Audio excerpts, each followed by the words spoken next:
Fragile ceasefire still holding between Israel and Iran after both sides agreed to stop their attacks at the request of the president in the White House. Meanwhile, the president expressing confidence that his push for a deal with Tehran can happen. We have ongoing negotiations in Iran and with Iran that hasn't stopped. And we could have at least an idea by 1 or 2 days from now, but I think it's going well. The blockade continues to hold 100%. Nothing is getting through our blockade. Okay, Trey Yinks now, the latest from Tel Aviv as we get up to speed on what's happening thus far today. Trey, hello there. Yeah, hey, Bill, good morning. We are tracking a major development. A U.S. Apache helicopter went down near the Strait of Hormuz on Monday. CENTCOM released a statement saying, in part, quote, the soldiers were safely rescued within approximately 2 hours and are in stable condition. The cause of the incident is under investigation. CENTCOM spokesman Captain Tim Hawkins confirmed to Fox News that the U.S. crew members were rescued by an unmanned surface vehicle, a sea drone. This was an operational first for the U.S. military, Hawkins told Fox News. Now, it's not clear if the gunship went down due to enemy fire or a mechanical issue, but it does come as the ceasefire with Iran is holding again, and the region braces for what comes next. President Trump spoke after attending Game 3 of the Knicks-Spurs finals. He indicated that negotiations toward a deal are ongoing, and we could have a better idea of where things stand in the days ahead. The president also discussed his call with Israeli Prime Minister Benjamin Netanyahu after the exchange of fire over the weekend. We had a very good conversation, and he was hit, and he hit back, and I can't blame him for that, but he was hit, he hit back, and now they've called it quits, so they're going to just leave each other alone for another week or something. After President Trump called on Israel and Iran to stop shooting, both sides agreed. Since then, Israel has continued to operate against Iran-backed Hezbollah in Lebanon, launching new strikes overnight and issuing fresh evacuation orders this morning. Prime Minister Netanyahu addressed his country overnight with a message about Hezbollah. In the past 24 hours, Iran and Hezbollah tried to impose a new equation on us. This equation is intolerable and unacceptable to me. They thought they could fire from Lebanese and Iranian territory at Israel, and that we would not act. That did not happen, and that will not happen. With questions about if the ceasefire could be broken again, international attention remains on the Strait of Hormuz, where the U.S. naval blockade of Iranian ports is expected to continue. CENTCOM says U.S. forces disabled an unladen oil tanker in the Gulf of Oman on Monday after it tried to breach the blockade. An F-A-18 Super Hornet from the USS Abraham Lincoln fired a precision munition into the ship's engineering and steering rooms. Since the blockade went into effect, 134 vessels have been turned around, 7 of them disabled. Bill? Trey, by all accounts, Iran's economy is a mess, and it's hurting more and more by the day. That notwithstanding, does Tehran feel it's emboldened the longer this resistance continues? The short answer is yes, but the reality is quite different. The Iranian regime is suffering economically as a result of the U.S. naval blockade. We know Iranian exports across the board are down about 90%. They're extracting crude oil at a 50% rate. These numbers are indications that the regime is suffering domestically, and as this blockade continues, as does the internal domestic pressure against those officials in Tehran to make a deal before the region would return to some sort of combat operations. Wow, it just feels like we're on a knife's edge yet again. Trey Yinks, thank you. Great job there in Tel Aviv. Thank you, Trey. Dana? Let's bring in Robert Greenway, former NSC Deputy Assistant under President Trump. Thank you so much for being here. J.D. Vance was on with Jesse Waters last night talking about negotiations. Watch here. I don't assume that anybody's acting in good faith. Obviously, we've been very involved in these negotiations, Jesse. We're going to take the attitude of accomplish the president's mission. The Iranians don't want this war to continue. It's not in their best interest. And I think they're coming to the table, putting some real things on the table. We're, of course, going to verify it. But if we get to this deal, it's going to be a home run win for the American people. Let's talk about what Trey said, that the reality for the Iranians is domestically they are hurting. But how much are they willing to bear while we wait for them to come to the table? That's great to be with you, Dana. Look, I think the problem is twofold, but the solution is either going to come from diplomatic means, which obviously the president, vice president, and the team would prefer heading into the midterm election with shipping prices up 109% for containers and fuel up 50%. The reality is, I think it's going to require yet more application of military force. There are two problems. There isn't really a negotiating partner on the Iranian side that is willing or able. 10 Iranian violations since the ceasefire on the 16th. There have been 5,500 rockets fired by Hezbollah since the ceasefire on the 8th. And under those conditions, I don't think they'd honor the terms, however agreed upon. And in the end, I think it's going to be the elimination of the capability that's required. I also wanted to ask you about what Jack Keane sees as Iran's strategy to drag things out. You mentioned the midterms. I don't necessarily think that's the ultimate determining factor, but it is on at least the minds of the Iranians. Watch here.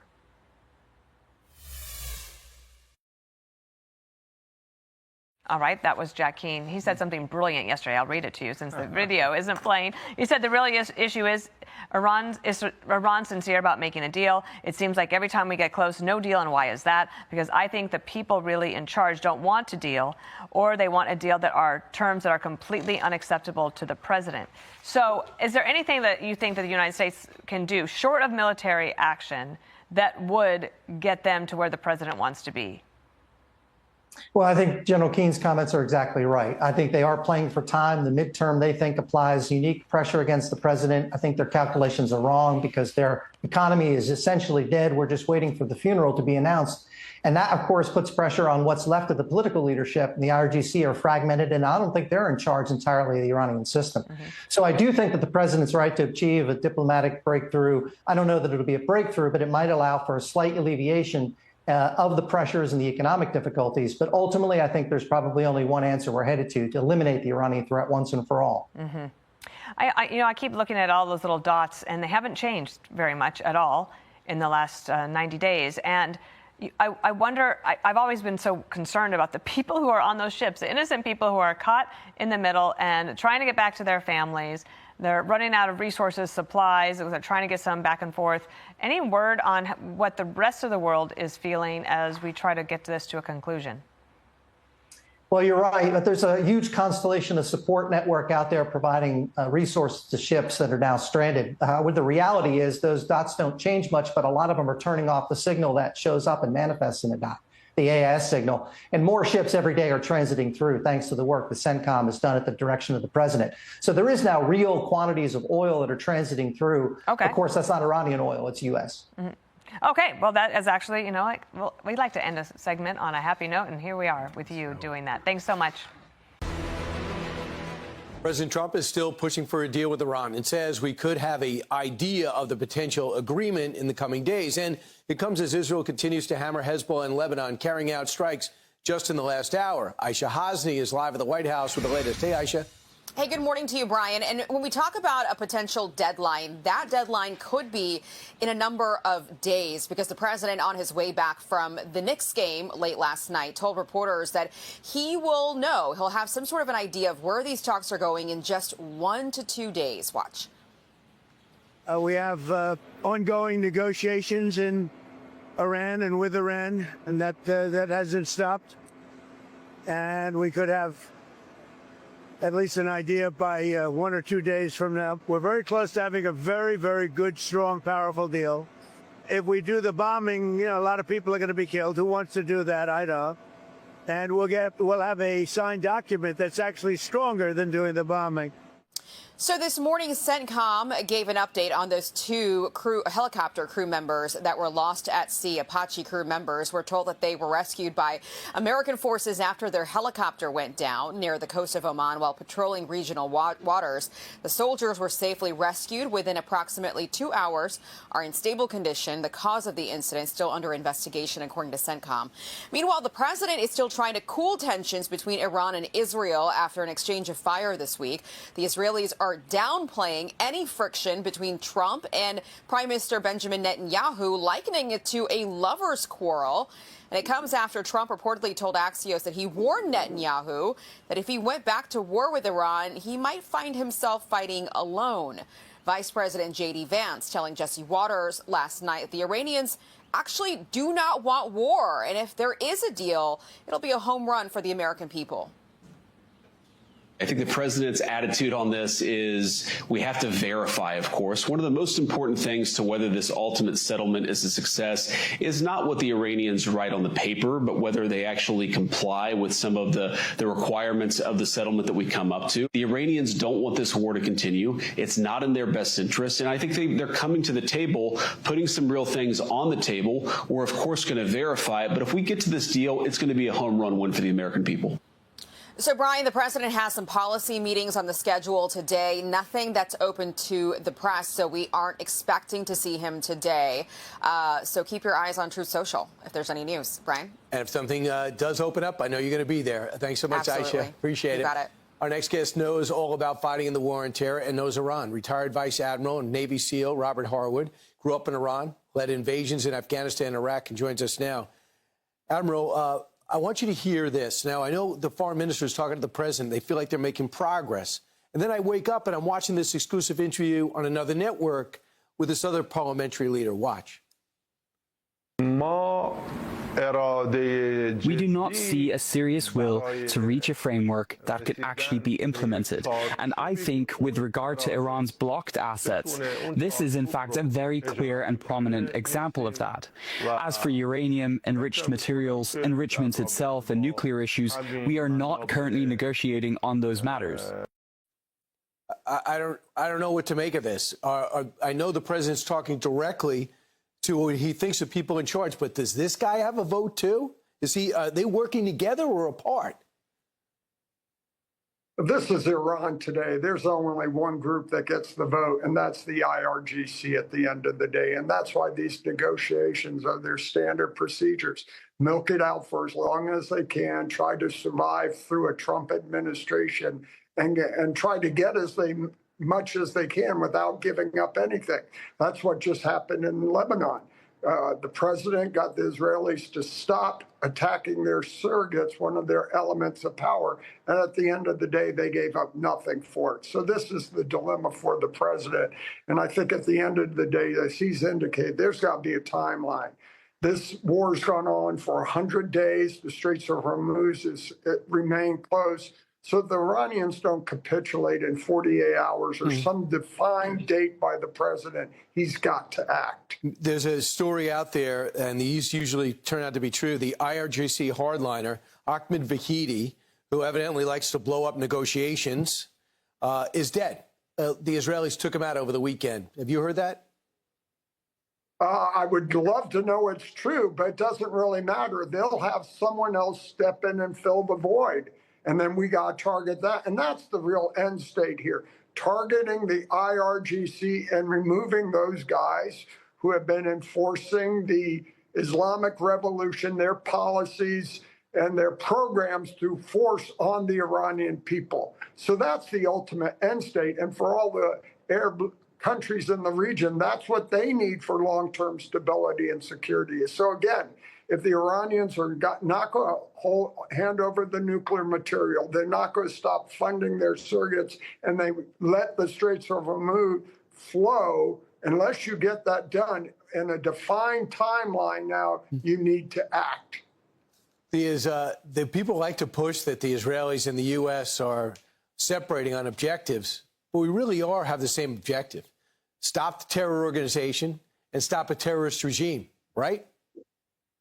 We've had the same objective since day one. We are locked at the hip in terms of our policies and our objectives.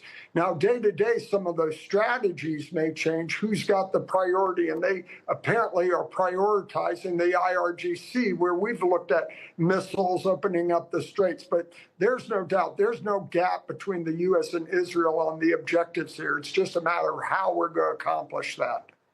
Absolutely. Vice Admiral Robert Harwood, thanks so much. Good to be with you, Brian. Always. Let's go to Chief Foreign Correspondent Trey Yingst, live for us in Tel Aviv with the latest on the Iran war. Trey. Yeah, hey guys, good morning. The ceasefire is holding again with Iran as the region braces for what comes next. President Trump spoke after attending Game 3 of the NBA Finals between the Knicks and Spurs. The president indicated that negotiations toward a deal are ongoing. He also discussed his call with Israeli Prime Minister Benjamin Netanyahu after the exchange of fire over the weekend. We had a very good conversation, and he was hit, and he hit back. And I can't blame him for that, but he was hit. He hit back, and now they've called it quits. So they're going to just leave each other alone for another week or something. After President Trump called on Israel and Iran to stop shooting, both sides agreed. Since then, Israel has continued to operate against Iran-backed Hezbollah in Lebanon, launching new strikes overnight and issuing fresh evacuation orders this morning. Prime Minister Netanyahu addressed his country overnight with a message for Hezbollah. In the past 24 hours, Iran and Hezbollah tried to impose a new equation on us. This equation is intolerable and unacceptable to me. They thought they could fire from Lebanese and Iranian territory at Israel, and that we would not act. That did not happen, and that will not happen. With questions about if the ceasefire could be broken again, international attention remains on the Strait of Hormuz, where the U.S. naval blockade of Iranian ports is expected to continue. CENTCOM says U.S. forces disabled an unladen oil tanker in the Gulf of Oman on Monday after it tried to breach the blockade. An F/A-18 Super Hornet from the USS Abraham Lincoln fired a precision munition into the ship's engineering and steering rooms. Since the blockade went into effect, 134 vessels have been turned around and 7 disabled. Guys? Hey, Trey, there are some reports that there are protests inside Iran right now that appear to be student-driven, and these students are upset over the Iranian education policy, so somewhat separate from the war, but linked in that these students are angry with their government. Are those protests still going on, to your knowledge, and if so, how significant are they? Yeah, we understand there are some limited protests, but there is real fear among the civilian population of Iran because of the crackdown that took place earlier this year. President Trump says 42,000 people were slaughtered in the streets of their country when they went and demonstrated against the government in late December and early January. And the concern is that that crackdown could continue because many of those officials are still in power. Now, the United States and Israel hit many of the Basij and IRGC commanders in the strikes during Operation Epic Fury. But there is growing domestic pressure on the regime, in part due to this U.S. naval blockade that is crippling the Iranian economy. Yeah, imagine how brave you have to be a student protester inside Iran right now. Trey Yanks live for us in Israel. Trey, thank you so much. Now back to the Middle East and ongoing negotiations with Iran. Vice President J.D. Vance commenting on those talks and what the administration wants to see from Tehran. Everybody's always trying to play everybody. I think the president's attitude on this is we have to verify, of course. One of the most important things to whether this ultimate settlement is a success is not what the Iranians write on the paper, but whether they actually comply with some of the requirements of the settlement that we come up to. The Iranians don't want this war to continue. It's not in their best interest. And I think they're coming to the table, putting some real things on the table. We're, of course, going to verify it. But if we get to this deal, it's going to be a home run win for the American people. Former NSC Chief of Staff under President Trump, Alex Gray, joins us now. Alex, let's face it, the American people are war fatigued. 20 years, Afghanistan, 4 months now in Iran. So to the average American watching us right now, what does a home run deal look like to them? Well, it's a great question, and no one has been clearer in their opposition to these forever wars than Donald J. Trump. I think it's why Americans should trust him uniquely to come up with a deal that is a lasting, transformational deal in terms of our ability to never have to do something like this again. And that deal that would allow us to finally disengage from this region after 20 plus years would be an Iran that is not ever on the path to a nuclear weapon, a region that is not constantly terrorized by Iran's terror proxies, and where Iran is not able to close the Strait of Hormuz and shut off a significant chunk of the world's commercial maritime traffic. That is what a good deal looks like, and I think that is exactly the deal President Trump and Vice President Vance are pursuing. When it comes to Iran's strategy right now, here's something from the Institute for the Study of War. They write, Iran has almost certainly observed discussions and leaks in Western media about the increasing tension between Trump and Netanyahu over Israeli strikes in Lebanon, and Trump's fears that Israeli action in Lebanon will cause U.S.-Iran negotiations to collapse, for example. Iran is already attempting to present itself as a reasonable actor in the most recent escalation, even though its ally Hezbollah started the escalation on June 7th. So the Institute for the Study of Wars assessment is that Iran believes that President Trump wants a negotiated settlement as opposed to a renewed conflict and is trying to use that to their advantage. What's your take on that?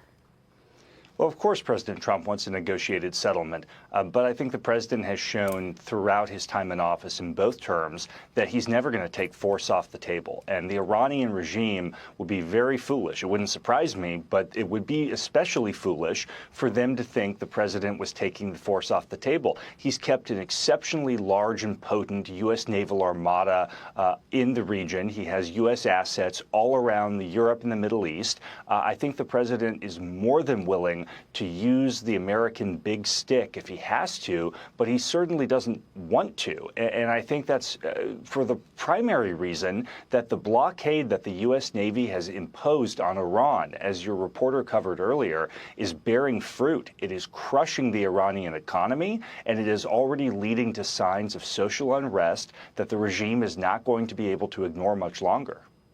Okay, so the Washington Post also has a piece that looks deep into the future.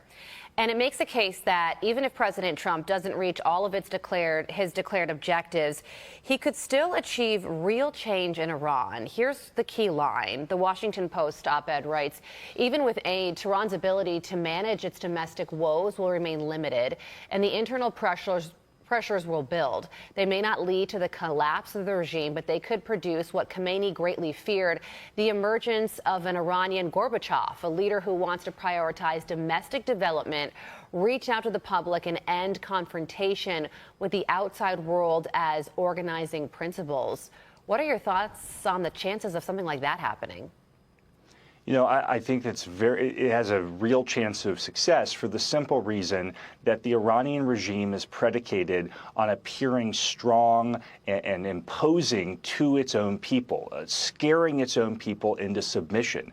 And Donald Trump has shown over the last several months that the regime in many ways has been a paper tiger for 47 years. The way the United States and Israel smashed its air defenses, destroyed its navy, put it to the bottom of the sea, the way they have taken off significant elements of the regime, eliminated targets from the first level of the regime on down, the missile program, on and on and on. This is a regime that has tried to scare its people into submission, and it can't even protect itself. That's the message President Trump has sent through his policy on Iran for the last couple of months, and I think the Iranian people are looking at this and they're saying, this is the regime that has kept me in fear for 47 years. I think there's a lot less there. It's kind of a Wizard of Oz effect, frankly. Yeah. Alex Gray, live for us this morning. Alex, thank you, as always, for your insight. Much appreciated. The situation between the US, Iran, and their regional proxies remains highly volatile as complex, multi-layered peace negotiations face severe turbulence. Here is a breakdown of the key flashpoints and diplomatic maneuvers currently driving the crisis. The diplomatic standoff and the nuclear ultimatum, direct negotiations to extend a shaky ceasefire and reopen the vital Strait of Hormuz, have slowed to a crawl. Despite early optimism from U.S. Secretary of State Marco Rubio that a draft Memorandum of Understanding, MOU, was close, he noted that hammering out the exact language is taking longer than anticipated. The core of the friction rests on major U.S. demands and the future of Iran's nuclear capabilities. The uranium ultimatum. President Donald Trump issued a strict ultimatum on social media, demanding that Iran's enriched uranium, nuclear dust, either be turned over to the United States to be destroyed or neutralized in place under strict international supervision. Sanctions versus waterways. The Trump administration has firmly stated it will not grant Iran sanctions relief simply for reopening the Strait of Hormuz. The U.S. is demanding that Tehran commit to strict, long-term limits on its nuclear program and cease support for regional proxy groups before port blockades are lifted. Cabinet realignment. Reflecting the gravity of the crisis, President Trump initially scheduled a rare, full cabinet meeting at Camp David to discuss the fading peace talks, though the venue was ultimately shifted back to the White House due to poor weather. Escalation in the field. Self-defense strikes. The diplomatic friction is playing out against a backdrop of active military engagements. Even with a nominal ceasefire in place, the U.S. military has executed targeted self-defense strikes. Iranian threats detected. 2 U.S. Central Command self-defense strikes. 2 targeted missile launch sites, and mine-laying boats. According to U.S. Central Command, these strikes were necessary to protect American troops from imminent threats, specifically targeting Iranian missile launch positions and fast attack boats attempting to place mines in crucial shipping lanes. Concurrently, Iran's newly established supreme leader, Mujtaba Khamenei, who assumed power after his father Ali Khamenei was killed earlier in the conflict, issued a harsh warning via his official channels. He declared that Gulf powers will no longer act as a shield for American military bases, asserting that the U.S. has permanently lost its safe haven in the Middle East. Regional fallout, Qatar and the Litani River flashpoint. As the two main adversaries trade blows and rhetoric, neighboring countries are frantically attempting to contain a wider regional collapse. Qatari mediation. Qatar's emir, Sheikh Tamim bin Hamad Al Thani, held emergency telephone consultations with Iranian President Masoud Pezeshkian. Qatar has been aggressively pushing a de-escalation framework aimed at preserving regional security and reviving the fragile ceasefire. The Litani River clashes, adding gravity to the upcoming Washington talks. Heavy fighting has broken out in southern Lebanon. Israeli forces and Hezbollah fighters clashed near the strategic Litani River boundary line as Israeli troops attempted to push further north. The fighting threatens to completely upend the broader diplomatic track, just days before Israeli and Lebanese military delegations arrive in the U.S. capital for security negotiations.